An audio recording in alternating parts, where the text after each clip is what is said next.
Let's dive into experience mapping. Before we can fully rise into who we are meant to be, who we truly are underneath all of the junk, we have to figure out where we've been shaped by survival instead of our soul.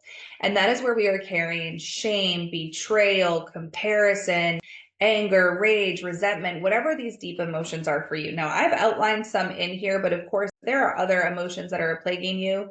Do this same practice on all of those emotions, and you can literally alchemize it. And then you no longer carry this karmic junk. And here's what that does on two levels. A, it starts to free the trapped soul fragments within you to be able to come out and express themselves. That's why I always say this is an evolution. The other part of this is that you're clearing out the karmic junk. So, for example, if you are terrified of rejection, if you're holding that wound, you are going to continue to bring experiences of rejection to you. If you are terrified of abundance, or you feel you're not worthy, or you can't hold it, or you're not responsible, or you make bad decisions, whatever it is, if you hold that wound, that's the experience you're going to continue to have. So again, I've outlined here the most common ones that come up when we are shifting identity to who we truly are. But if there are ones that are not listed on here, please do them, because we need to clear out this junk so you can have everything that you are here to experience and all that you desire. So for example, what we're going to do, and I'm just going to share my screen here.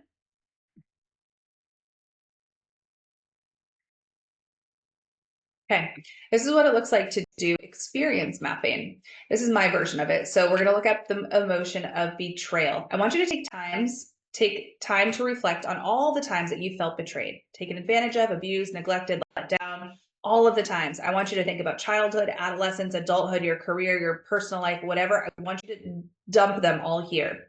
So you're going to write down what the experience is.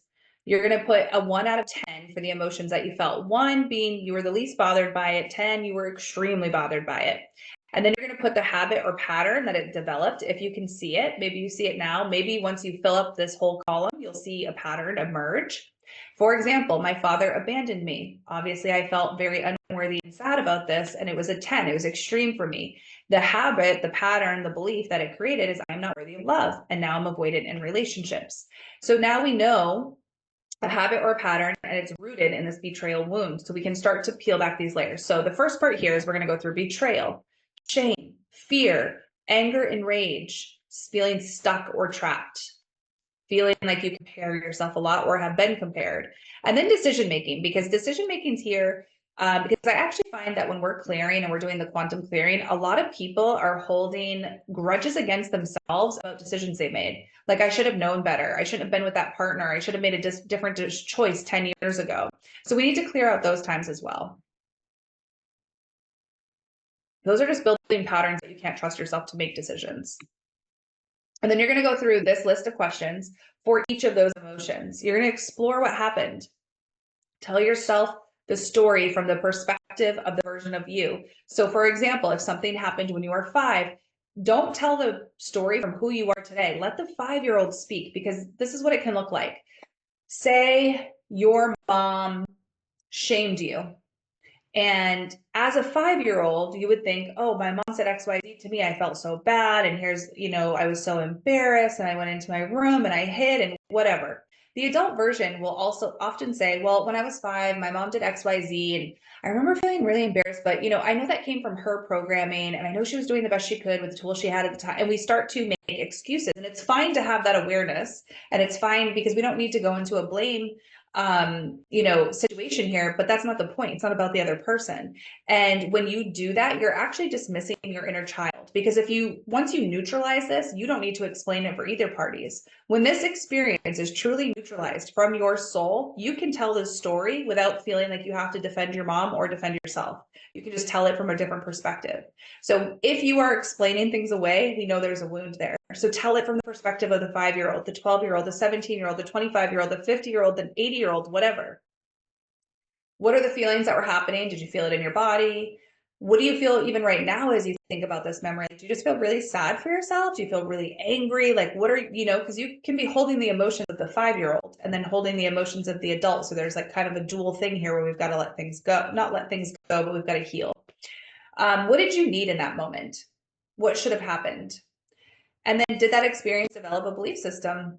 Is that belief system still affecting you today? So if you go back to the experience of My father abandoned me. I was unworthy. Now I'm unlovable. Is that still a belief that is true today? How did that belief system happen? How has it shaped things? Can you see that there's a new belief system?